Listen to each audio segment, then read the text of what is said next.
कुरुक्षेत्र का महासंग्राम धर्म, क्रोध और नियति का एक सागर था। 13वें दिन तक उसकी रेत पहले ही वीरों के रक्त से काली पड़ चुकी थी। और फिर आया वह पल जब युद्ध के सारे नियम टूट गए, जब 6 महारथियों ने मिलकर एक 16 वर्ष के बालक का रक्त बहाया। वो बालक था अभिमन्यु, अर्जुन और सुभद्रा का पुत्र व श्री कृष्ण का प्रिय भांजा, वो जिसके जन्म के समय स्वर्ग से फूल बरसे थे। कहते हैं उसके माथे पर चंद्रमा जैसा एक तिल था। एक रहस्य की कहानी सुनिए। जब अभिमन्यु गर्भ में थे, जो उसकी असाधारण नियति का चिन्ह था, तब अर्जुन अपनी पत्नी सुभद्रा को चक्रव्यूह में प्रवेश करने और भेदने की संपूर्ण विद्या सुना रहे थे। सुभद्रा गर्भवती थी। अभिमन्यु गर्भ में ही सब सीख रहे थे। लेकिन जैसे ही अर्जुन बाहर निकलने का रहस्य बताने लगे, सुभद्रा को नींद आ गई। इसलिए अभिमन्यु ने अधूरा ज्ञान पाया, प्रवेश करना सीखा पर निकलना नहीं। यही उसकी नियति का फंदा बना। 13वें दिन गुरु द्रोणाचार्य ने कौरव सेना को चक्रव्यूह की शक्तिशाली रचना में खड़ा किया। ये एक कमल की तरह था, जिसके पंखुड़ियां सैनिकों की कतारें थी। भेदना असंभव, केवल अर्जुन, श्री कृष्ण और प्रद्युम्न ही इस गूढ़ रहस्य को जानते थे। लेकिन उस दिन एक छल से अर्जुन और कृष्ण को युद्ध भूमि से दूर खींच लिया गया। तब युधिष्ठिर ने कहा, मैं जानता हूं, मेरे भाई अर्जुन का पुत्र अभिमन्यु चक्रव्यूह में प्रवेश करना जानता है। पांडव सेना में हाहाकार मच गया। माता सुभद्रा का दिल धक से रह गया। उसे एक दुस्वप्न याद आया, लेकिन अभिमन्यु के नेत्रों में दिव्य आभा थी। सबकी निगाहें उस युवा पर टिक गई। आप सब मेरे पीछे पीछे आए, मैं मार्ग बनाऊंगा। उसने वचन दिया, मैं इस व्यू को भेदूंगा। और फिर शुरू हुई वो वीरगाथा। अभिमन्यु का रथ तूफान की तरह कौरव सेना की ओर बढ़ा। उसके हाथों में अर्जुन का धनुष था, हृदय में नारायण का आशीर्वाद। उसने व्यू के द्वार पर खड़े महारथियों द्रोण, कर्ण तथा अश्वत्थामा को चुनौती दी। उसकी गति इतनी तेज, बाणों की बौछार इतनी घनी कि व्यू का द्वार टूट गया। अभिमन्यु भीतर घुस गया, जैसे सिंह शिकार में कूदता है। दुर्योधन के आदेश पर सिंधु नरेश जयद्रथ ने अपने वरदान के बल पर शेष सभी पांडवों को व्यू के द्वार पर ही रोक दिया था। अभिमन्यु अकेला, किंतु पीछे मुड़कर देखा तो कोई नहीं आया। शत्रु के महासागर में फंसा हुआ एक नौजवान नाविक। तब अभिमन्यु ने ठान लिया, यदि निकलना नहीं है तो यही युद्ध करो। इतिहास में ऐसी वीरता कम ही देखी गई। शल्य का झंडा टूट कर गिरा। उसने दुशासन के पुत्र को मार गिराया। कर्ण के रथ के घोड़े धराशायी हुए। सब दंग रह गए। ये बालक नहीं, स्वयं यमराज लग रहा था। उसके बाणों से कृपाचार्य का धनुष, दुर्योधन का कवच। लेकिन धर्म का पतन होने वाला था। द्रोणाचार्य जानते थे, न्याय संगत युद्ध में इसे हराना असंभव है। तब कर्ण ने कहा, गुरुदेव, इस बालक को मारने का एक ही उपाय है, नियम तोड़ने होंगे।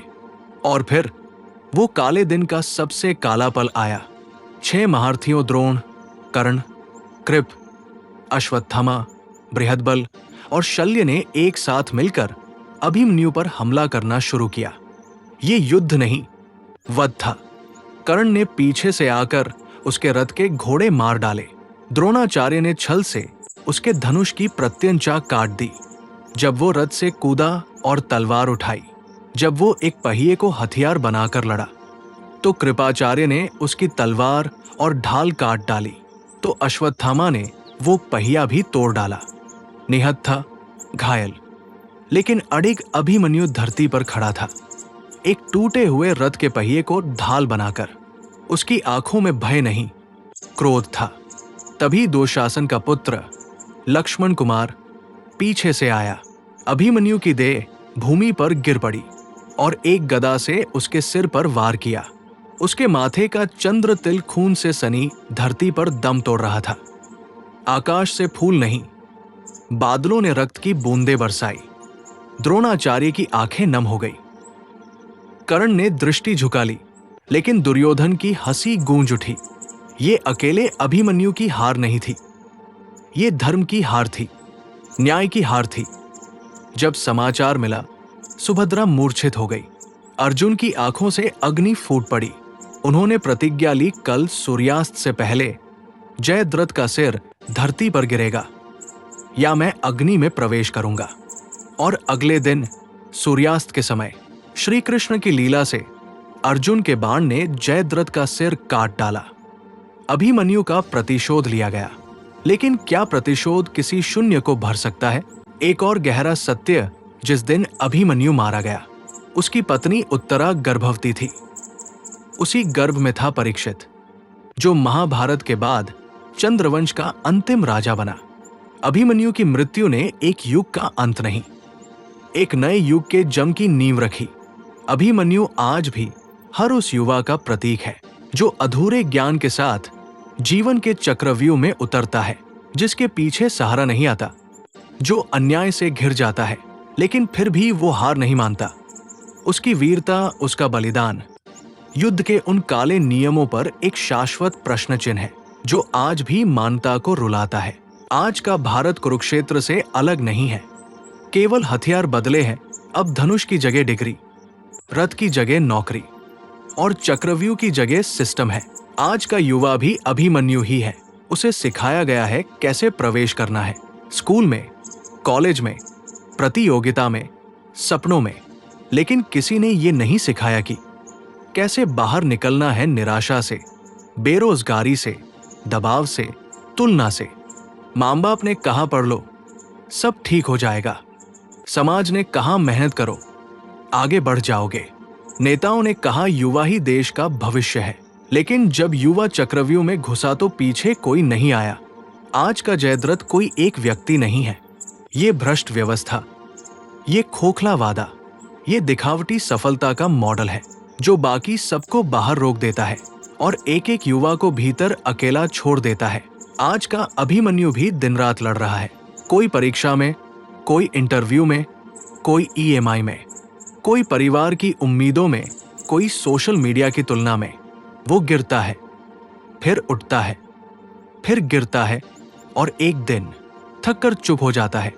कोई इसे डिप्रेशन कहता है, कोई असफलता, और कोई कहता है इसमें दम नहीं था। लेकिन सच ये है, दम तो था, सहारा नहीं था। सबसे कड़वा सत्य ये है कि महाभारत में नियम तोड़कर अभिमन्यु को मारा गया। आज नियम बनाए जाते हैं ताकि अभिमन्यु हार जाए। तब 6 महारथी थे, आज 6 नहीं सैकड़ों चेहरे हैं। तब धर्म रोया था, आज संवेदना मर चुकी है। और सबसे दुखद बात, आज द्रोण भी चुप है, कृष्ण भी दूर है और अर्जुन रोज ऑफिस जाता है अपने बेटे की जगह किसी और के लिए लड़ने। लेकिन कथा यहीं समाप्त नहीं होती, याद रखो। अभिमन्यु की मृत्यु एक अंत नहीं थी। उसी गर्भ से परीक्षित जन्मा जिसे कृष्ण ने स्वयं बचाया। अर्थ साफ है, हर कुचला हुआ युवा एक नए युग की संभावना होता है। अगर आज का भारत अपने युवाओं को सिर्फ प्रवेश नहीं, निकास का मार्ग भी सिखा दे, तो यही अभिमन्यु कल का अर्जुन बनेगा। आज भारत को और अभिमन्यु नहीं चाहिए, उसे कृष्ण चाहिए जो समय रहते हस्तक्षेप करे। क्योंकि हर बार इतिहास खुद को दोहराए ये जरूरी नहीं, कभी कभी इतिहास को सुधारना भी पड़ता है। और अगर हमने आज के अभिमन्युओं को समय रहते नहीं सुना, तो आने वाली पीढ़ियां हमसे वही प्रश्न पूछेंगी जो महाभारत आज हमसे पूछती है। जब एक बालक मारा जा रहा था, तब तुम सब क्या कर रहे थे? सत्य हारा नहीं करता, वो केवल रक्तरंजित होकर इतिहास की धूल में दफन हो जाता है और फिर किसी अभिमन्यु के रूप में पुनर्जन्म लेता है। ओम श्री कृष्णाय वासुदेवाय।